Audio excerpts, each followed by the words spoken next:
Tak sme tesne pred záverečnou, pre nás dvoch. Tuto to ešte pofrčí celý deň. Sľúbil som ti na záver ľahký úvod do šifrovania a do kryptografie. No. Najprv nejaké obecné keci. No, čo je to? Prečo musíme šifrovať? Predstav si, máš nejakého odosielateľa, máš nejakého príjemcu, posielajú si správu. Keby to odchytil nejaký hacker, tak si správu prečíta. Napríklad, ja by som ti posielal správu, že poďme na pivo. Odchytila by to jedna z našich partneriek. Hackerek. To nechceme. Tak to spravíme tak, že tú správu zašifrujem. Hej? Použijem nejaký kľúč a pošlem šifrovanú správu. Ty vieš, že pomocou toho kľúča, ako tú správu rozšifrovať. Keď to zachytí hackerka, má smolu, lebo to bude zašifrované. Bez kľúča to nerozšifruje. A teraz sú dve hlavné druhy, aký môže byť ten kľúč.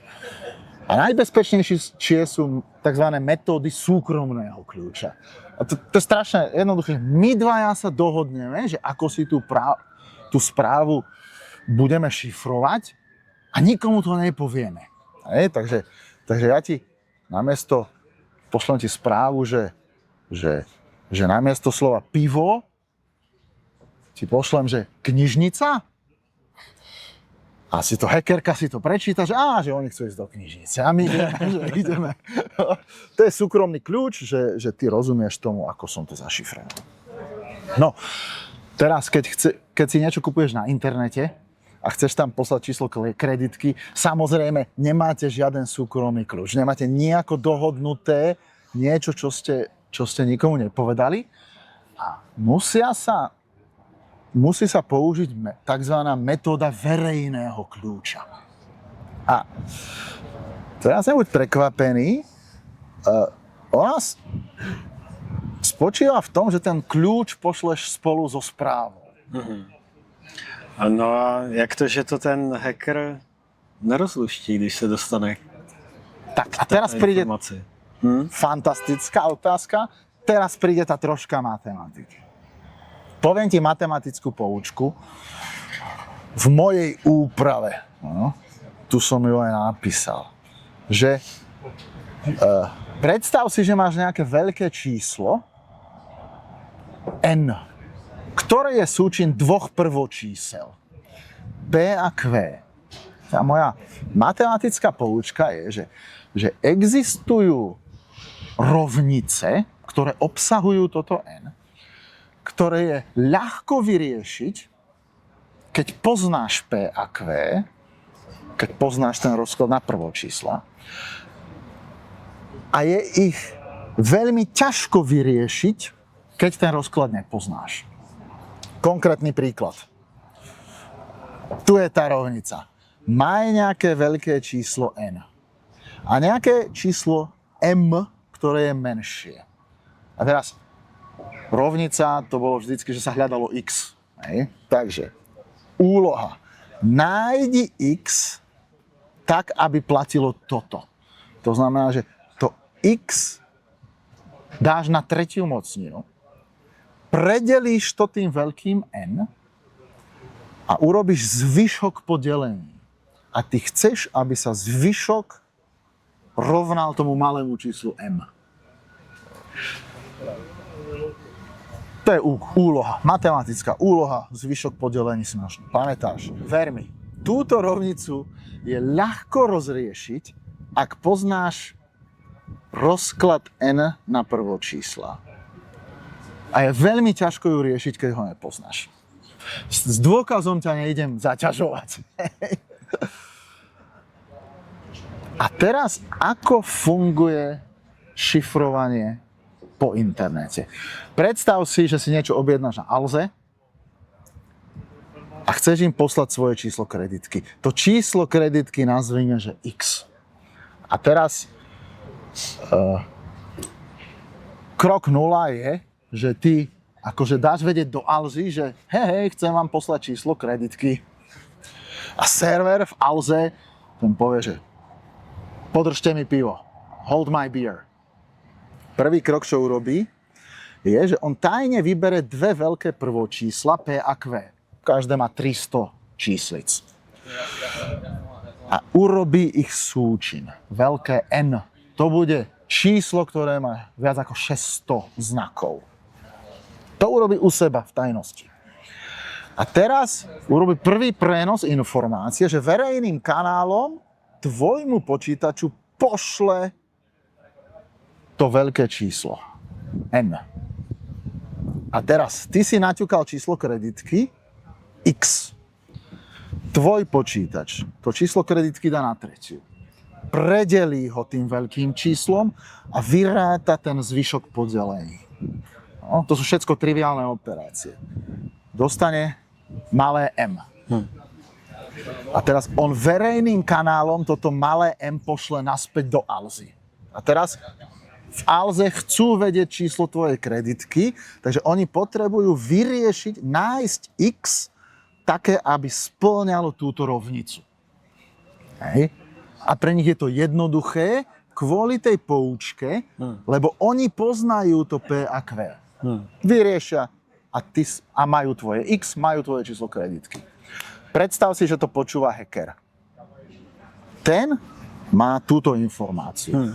Hacker pozná veľké N, pozná malé M, chce vyriešiť, chce nájsť X tak, aby platila tá rovnica, ale nepozná P a Q.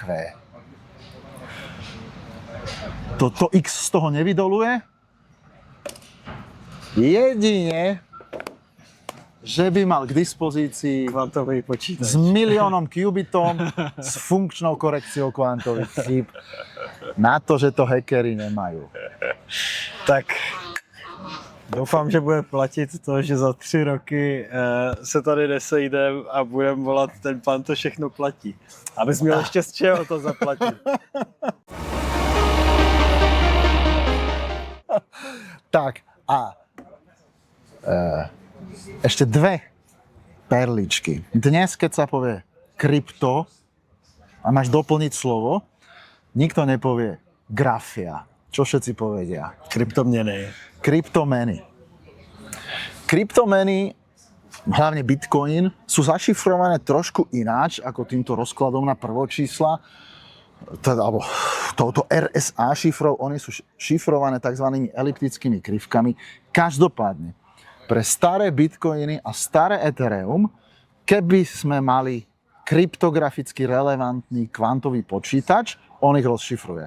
Nie sú rezistentné proti kvantovému útoku. Bitcoiny nemám, chodím do nadrážky. Takže mne je to jedno.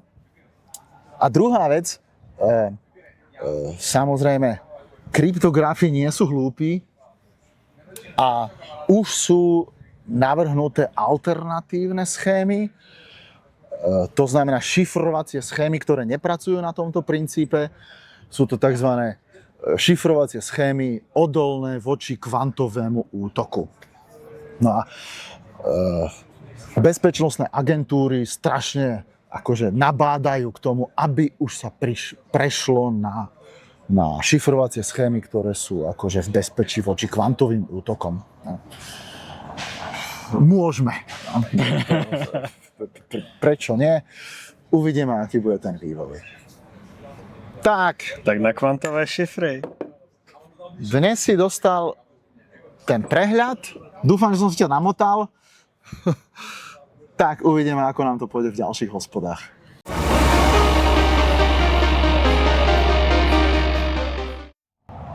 Jak som tu mával tým čipom, tak mňa napadlo, že či mám rozprávať o kremíku, alebo kremík je silikón a niečo, že Silicon Valley.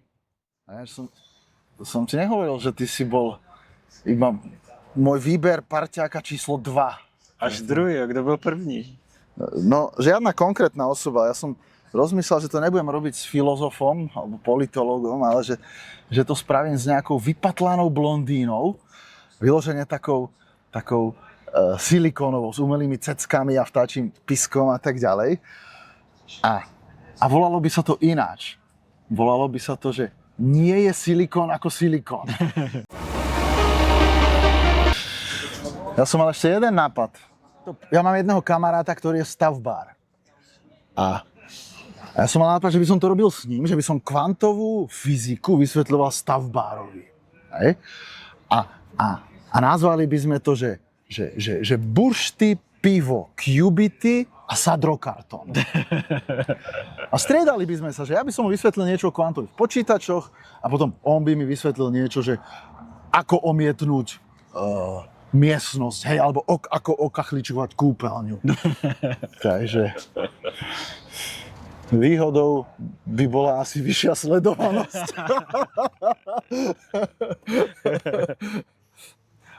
Ale aj tam vystupuje silikón.